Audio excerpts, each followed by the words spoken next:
Arthur Thompson was born in September 1931 in the industrial district of Springburn, Glasgow.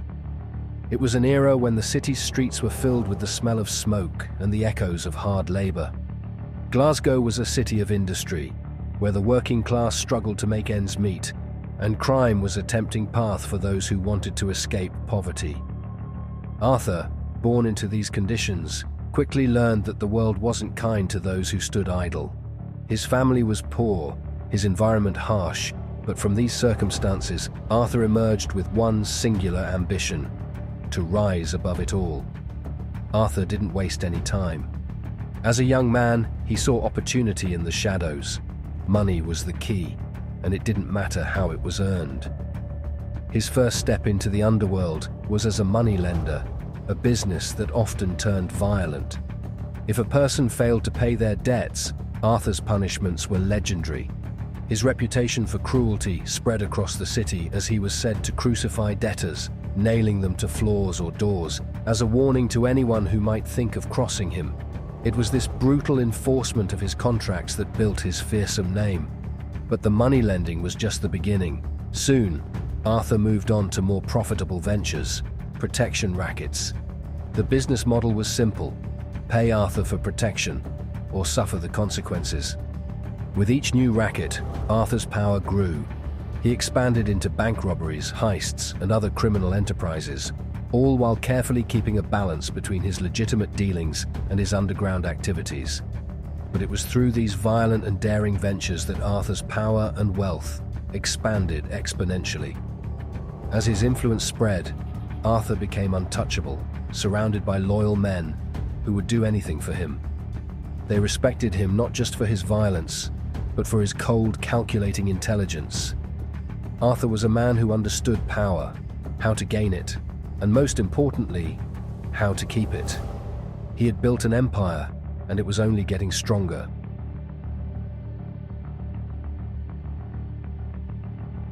By the time the 1960s arrived, Arthur Thompson was no longer just a feared gangster. He had transformed into something more: a criminal magnate, a businessman with a dark side. The city of Glasgow trembled under his control, and his growing influence was matched only by his wealth. Arthur expanded into legitimate businesses, purchasing pubs, clubs, and other properties. These investments served as a cover for his criminal activities, providing him with a means to launder his illegal gains and expand his network of influence. Arthur wasn't simply about acquiring wealth, he was about consolidating power. He surrounded himself with loyal lieutenants, many of whom had been with him since the early days. These men, hardened by years of working in the underworld, ensured that Arthur's empire was well protected from rivals. But with power came danger. The more he expanded, the more enemies he made. As the Thompson family's influence grew, rival gangs began to form, looking to take a piece of Arthur's territory. But Arthur was always several steps ahead. He was a master of manipulation, using deception, bribery, and intimidation to keep his rivals at bay. While other gangs fought for dominance, Arthur Thompson watched from the sidelines, always poised to strike when the time was right. It was also during this period that Arthur's son, Arthur Jr., known as Fat Boy, entered the family business. In the 1980s, Fat Boy became heavily involved in the family's growing drug trade. The Thompsons were no longer just loan sharks and enforcers. They had fully integrated themselves into the drug market, making vast amounts of money from the illegal substance that was becoming more and more prevalent across the country.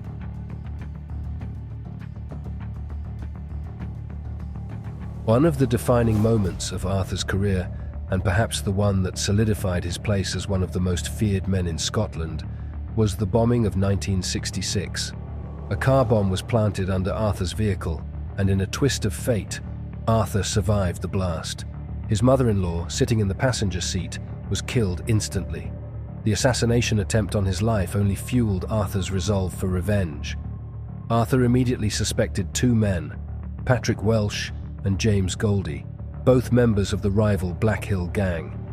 They were part of the growing resistance against the Thompson family's dominance, and Arthur was not one to take an attack like this lightly.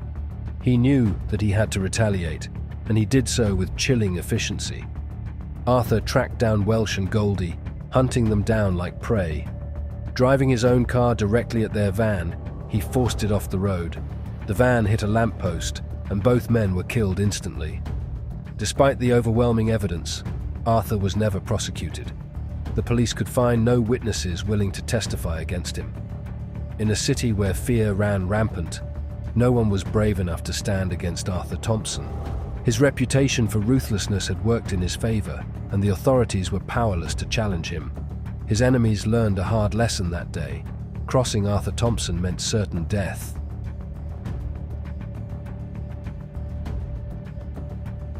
But Arthur wasn't the only one in his family who could be violent. His wife Rita also had a fiery temper and a thirst for revenge. In 1969, after the devastating loss of her mother-in-law, Rita took matters into her own hands. She stormed into the Welsh family home, seeking vengeance for her mother's death. Without hesitation, she stabbed Patrick Welsh's widow in the chest. Rita's actions shocked the city and further solidified the Thompson family's brutal reputation. Rita was arrested and sentenced to 3 years in prison, but the damage was already done. The Thompson family's notoriety continued to grow. Violence had become a family affair, and it was clear that no one, not even the women of the family, would back down when it came to protecting their own. The streets of Glasgow now feared not only Arthur, but Rita as well.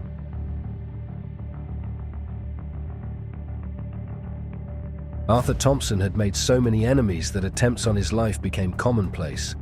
But no matter how many times they tried, Arthur kept coming back.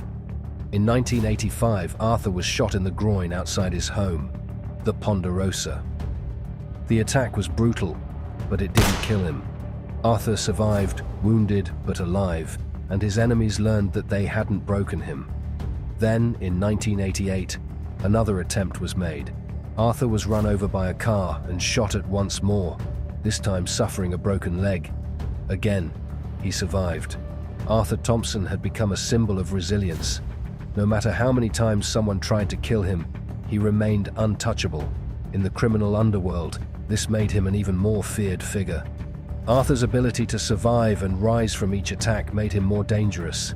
He became a living legend, an untouchable man who defied death time and time again. For his enemies, killing Arthur Thompson was no longer just a goal. It was a nightmare that they couldn't seem to escape.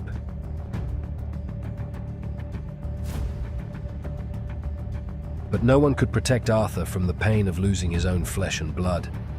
On August 18, 1991, Arthur Jr. was shot dead outside the Thompson family home. The young man, who had been groomed to take over the family business, was killed in cold blood. The murder of Arthur Jr. devastated his father. Fatboy had been everything to Arthur, and his death left a void that would never be filled. A former enforcer for the family, Paul Ferris, was arrested and charged with the murder. However, the trial was a public spectacle. Over 300 witnesses were called to testify, and the trial became the longest and most expensive in Scottish legal history. Despite the overwhelming evidence, Ferris was acquitted. The shock of his acquittal sent ripples through the Thompson family, but it also underscored a harsh reality. Arthur's empire was weakening, and his enemies were finding cracks in his once invincible armor.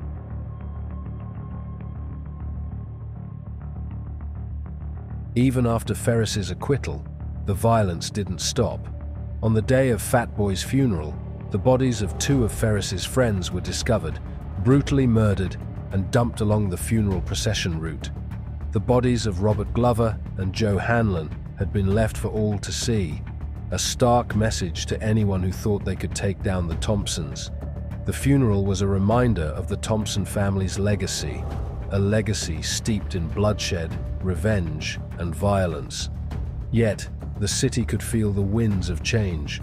The world was moving on, and the Thompsons' grip on Glasgow was beginning to slip. Rival gangs began to rise, eager to seize control of the territory that had once belonged solely to Arthur Thompson.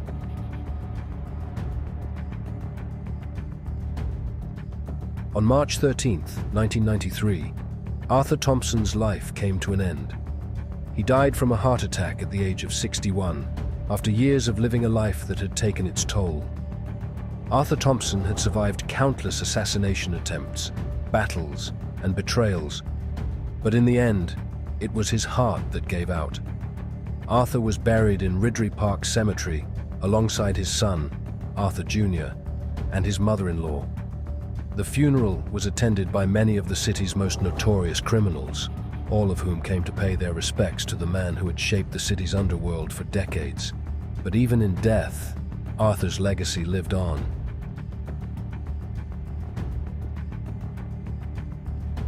Arthur's death marked the end of an era. His daughter Margaret had died years earlier from a drug overdose. His son Billy struggled with addiction and was brutally attacked in 2000, though he survived. Billy's life was marked by his father's criminal legacy, but it was a life filled with pain and regret. He eventually succumbed to his addiction in 2017, his life snuffed out in the shadow of the empire his father built. Tracy, Arthur's last remaining child, chose to remain out of the public eye, far from the violent history that had defined her family. She is the final thread to a legacy that is now part of Glasgow's criminal history. But Arthur's influence endures. The Thompsons are a part of Scotland's criminal law, a family whose name will always be tied to violence, power, and control. Thank you for joining us on this deep dive into the rise, power, and danger of Arthur Thompson.